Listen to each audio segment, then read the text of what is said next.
Good morning, ma'am. Good morning, classmates. We are here at Gairan, Bugos City, Cebu to conduct an interview about the career path. So, good morning, sir. I am Dea Cecilia Roble from BN 3B. On behalf of my group mates, Junalyn Polo and Kimberly Rosalita, we are here to conduct an interview about your career path. So, are you okay with you, sir, to conduct an interview?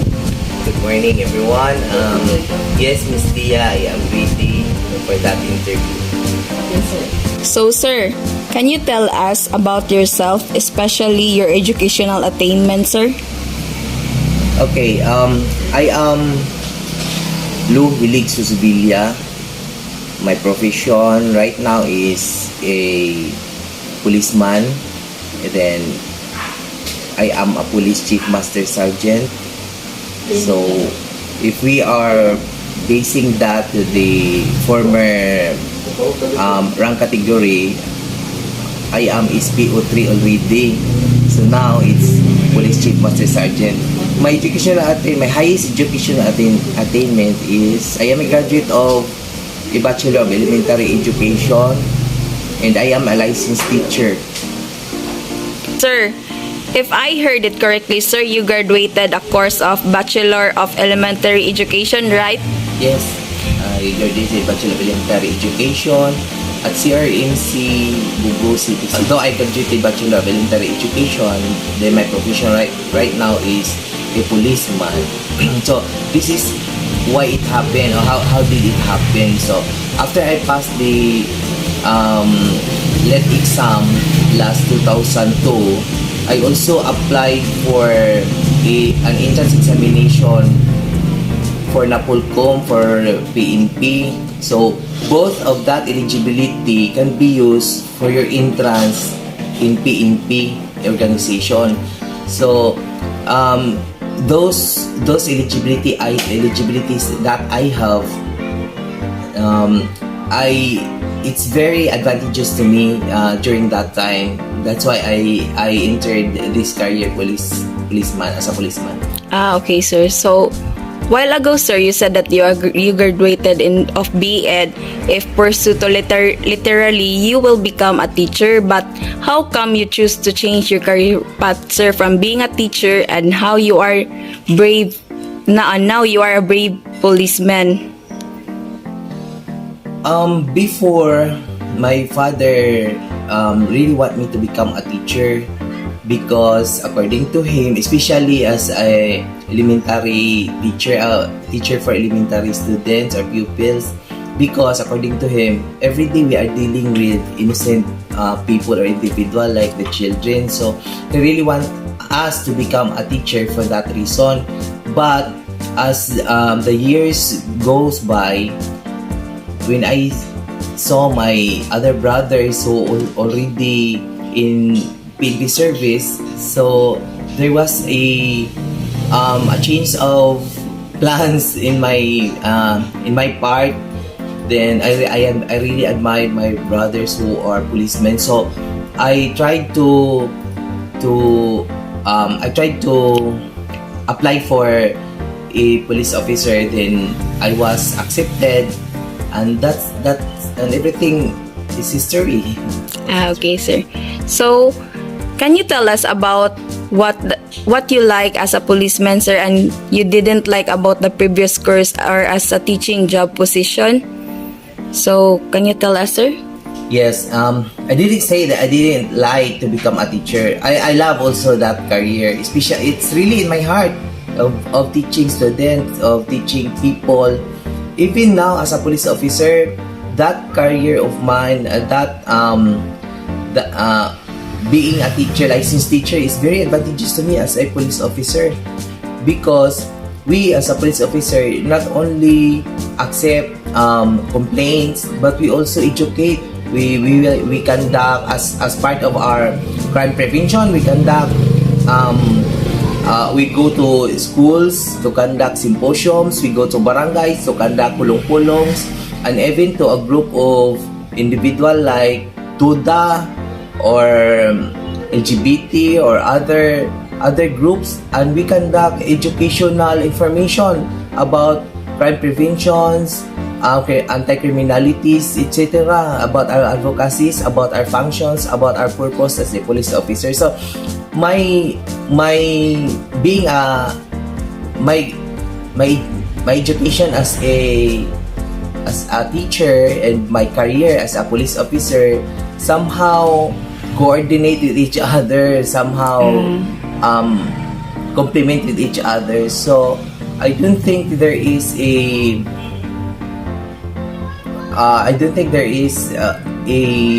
contradiction to that part. So I think they are related. Actually, when I applied for a PNP, I remember that an officer asked me why would I like to apply for PNP. What's the relevance being a graduate for education graduate? So I told that officer that it's very relevant as a teacher to enter as a police officer because we can educate people, we can impart people knowledge, and as a teacher there's a big relevance actually because police officers are not only there to apprehend, they are also there to impart knowledge, to educate people and about everything. Thank you. Did you choose this career job as a policeman because it matches your skills and interests? Yes, it's really matches my skills and interests. As a So, what are the skills and interests that is related to your career job as a policeman, sir? if you mean the skills related to me as a graduate in education graduate and to my career now as a police officer. Yes, sir. If that's what you mean. So I think my good oral communication, my attitude to my work as a I am a team player actually, and also I really love the cooperation towards the organization, the diligence of my work, and many more. Actually, there are many skills to tell you, but in this kind of work, there must be seriousness, and your attitude must be adjustable, and there is a lot of stress to this profession actually. So if you want to become a police officer, you must be ready. Your emotion, this is not all about being so smart. You have also the IQ here is not really what matters, but also the EQ, the emotional quotient, because in this profession we are trained to handle situations and cases different from each other. So you must be ready for that, or else you will be lost in space actually for that matter. Okay, sir. So that I think there's a lot to tell you, but only that as of now I can actually tell you. Okay, sir. So, towards this skill, sir, by the theory of John Holland, this is related to our topic discussion, sir. So, communicating, such as communicating orally or in writing, caring and supporting, training, meeting, greeting, assessing, teaching, informing, interviewing, and coaching, does one of these skills, sir, push you to become a policeman because you feel that these skills fit for your job career? Actually, it's not only one. I think most of it. Knowing that you graduated a course of Bachelor of Elementary Education and now you are a policeman, do you have any work adjustments, sir, towards the career job or no? In my own opinion, Miss Dia, in every step of the way there is adjustment. In my part, it's really not that hard because, as I said earlier, I think they are related, being a graduate, education graduate and a police officer right now. They are so much related in so many ways. So I don't find it hard to adjust now. It's true as what they say that if you love your work, you are not working anymore. But if you hate your work, it's really hard for you every step of the way because you don't like what you're doing. So how long does it take to cope up for the environment of your work, sir? There is no specific time, there is no specific period. It's really up to you how you adjust to situations and things. So I think you don't have to set your mind on things that are what I learned with this career and with this life is that don't set your mind on things. For example, we all have different timelines actually. Your timeline is different with mine and mine is different with others, so do yours. So we ourselves, it's all up to us how to adjust things in our way, in our way of thinking and etc. So if you resist on things that are new to you, so it's really hard to adjust to it. But if you are willing to learn and if you are willing to take what's there, what's the offer or the opportunity, as time goes by, there is learning and there is you will find it very interesting and very challenging actually. Since you are a policeman right now, sir, are you now comfortable of your job, sir, or do you have any plan to pursue different job career? Why or why not?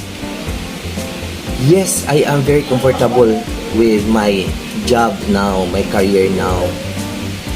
But as what I said, I'm not setting my mind to go after a new job or new career. So whatever God is there to offer, I am very much willing to do it and to try it and to look or to try to see to myself if I can do it or not. So the challenge is always there. I always give myself a challenge, a reason to move on, to excuse me. As of now, I am very comfortable with my job and I am not thinking of pursuing other job, other career. So, sir, as a role model to our society, do you have any advice for students about work concerns and how to cope with the demands of the society?